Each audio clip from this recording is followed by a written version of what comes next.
Part two of your question, how do you improve the quality of your fruit, can be counterintuitive.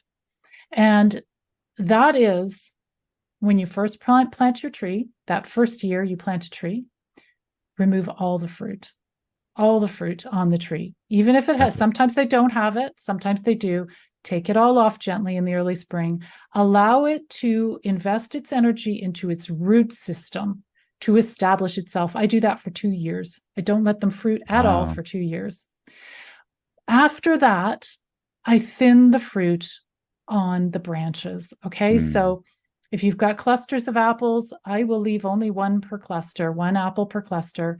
If I have apricots all along my branches of my apricot trees, I thin them to the extent so that each remaining apricot can grow to full size.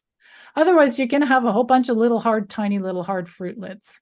And that again goes back to a couple of things, but it goes back to the energy.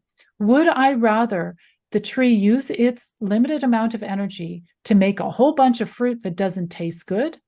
Or do I want it to use that energy and channel more energy into each fruitlet so that fruit is a little bit sweeter or a lot sweeter or juicier, more delicious?